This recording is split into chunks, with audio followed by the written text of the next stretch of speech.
جادو ہی تھا، ورنہ بدر میں قریش شکست کھانے والے نہیں تھے۔ خالد نے کہا۔ ولید جیسے ان کی باتیں سن ہی نہیں رہا تھا، اس کے ہونٹوں پر تبسم تھا اور وہ موڑ موڑ کر مدینے کی طرف دیکھتا تھا۔ مدینے سے کچھ دور ذی الحلیفہ نام کی ایک جگہ ہوا کرتی تھی۔ تینوں بھائی وہاں پہنچے تو رات گہری ہو چکی تھی۔ رات گزرنے کے لیے وہ وہیں رک گئے۔ صبح آنکھ کھلی تو ولید غائب تھا، اس کا گھوڑا بھی وہاں نہیں تھا۔ خالد اور ہشام سوچ سوچ کر اس نتیجے پر پہنچے کہ ولید واپس مدینے چلا گیا ہے۔ انہوں نے دیکھا تھا کہ اس پر کوئی اثر تھا، یہ اثر مسلمانوں کا ہی ہو سکتا تھا۔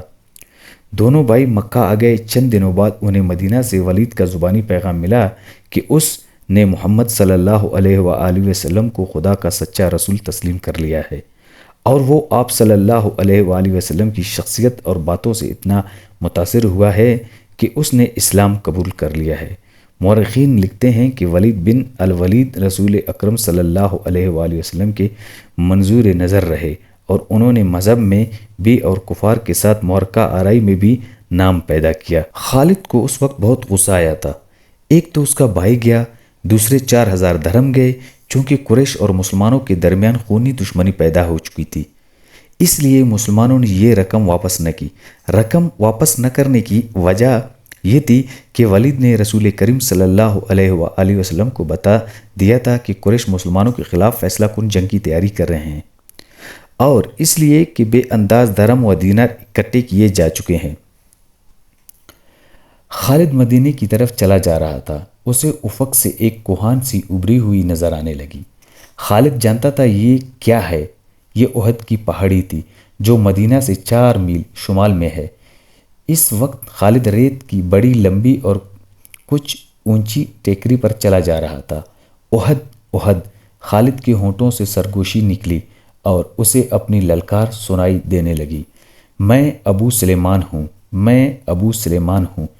اس کے ساتھ ہی اسے ایک خون ریز جنگ کا شور و غل اور سینکڑوں گھوڑوں کی ٹاپ اور تلواریں ٹکرانے کی آواز سنائی دینے لگی۔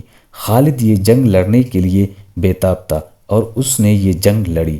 خالد کا ذہن پیچھے ہی ہٹتا گیا۔ 4 ہی سال پہلے کا واقعہ تھا۔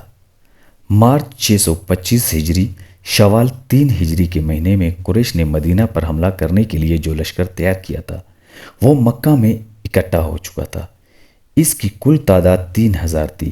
اس میں 700 افراد نے زرہ پہن رکھی تھی، گھڑ سوار 200 کے لگ بھگ تھے، اور رسد اور سامان جنگ میں 3000 اونٹوں پر لدا ہوا تھا۔ یہ لشکر کوچ کے لیے تیار تھا۔ خالد کو 1 روز پہلے کی بات کی طرح یاد تھا کہ اس لشکر کو دیکھ کر وہ کس قدر خوش ہوا تھا۔ انتقام کی آگ بجھانے کا وقت آ گیا تھا۔ اس لشکر کا سالار اعلیٰ ابو سفیان تھا، اور خالد اس لشکر کے ایک حصے کا کمانڈر تھا۔ اس کی بہن بھی اس لشکر کے ساتھ جا رہی تھی۔ اس کے علاوہ 14 عورتیں اس لشکر کے ساتھ جانے کے لیے تیار تھیں۔ ان میں ابو سفیان کی بیوی ہند بھی تھی، عمرو بن العاص کی اور ابو جہل کے بیٹے اکرمہ کی بیویاں بھی شامل تھیں۔ باقی سب گانے بجانے والیاں تھیں۔ سب کی آوازوں میں سوز تھا اور ان کے ساز و دف اور ڈھولک تھے۔ ان عورتوں کا جنگ میں یہ کام تھا کہ جو شیلے اور جذباتی گیت گا کر سپاہیوں کا حوصلہ بلند رکھیں اور ان کی یاد تازہ کرتی رہیں جو جنگ بدر میں مارے گئے تھے۔ خالد کو افریقہ کا ایک حبشی یاد آیا جس کا نام وحشی بن حرب تھا۔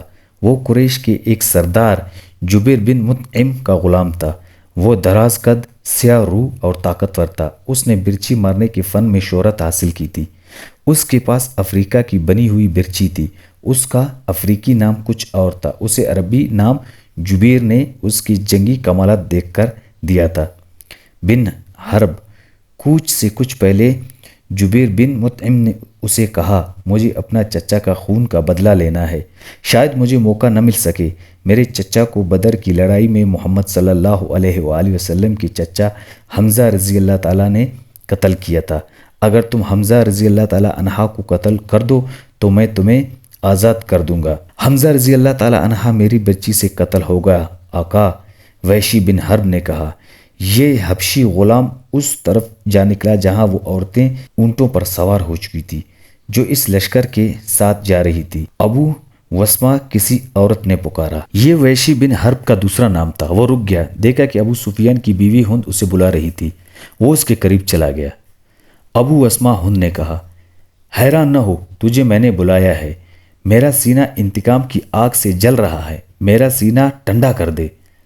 حکم خاتون، غلام نے کہا، اپنے سالار کی زوجہ کی حکم پر اپنی جان دے دوں گا۔ بدر میں میرے باپ کو حمزہ رضی اللہ تعالی عنہ نے قتل کیا تھا۔ ہند نے کہا، تو حمزہ رضی اللہ تعالی عنہ کو اچھی طرح پہچانتا ہے۔ یہ دیکھ، میں نے سونے کی جو زیورات پہن رکھے ہیں، اگر تو حمزہ رضی اللہ تعالی عنہ کو قتل کر دے گا تو یہ سب زیورات تیرے ہوں گے۔ وحشی بن حرب نے ہند کے زیورات پر نگاہ ڈالی تو وہ مسکرایا اور زیر لب پرعزم لہجے میں بولا، حمزہ کو میں ہی قتل کروں گا۔ خالد کو اپنے لشکر کا کوچ یاد تھا۔ اسی راستے سے لشکر مدینہ کو گیا تھا۔ اس نے ایک بلند جگہ کھڑے ہو کر اپنے لشکر کو دیکھا تھا۔ اس کا سینہ فخر سے پھیل گیا تھا۔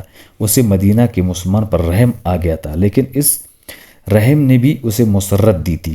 یہ خون کی دشمنی تھی، یہ اس کا وقار کا مسئلہ تھا۔ مسلمانوں کو کچل ڈالنا اس کا عزم تھا۔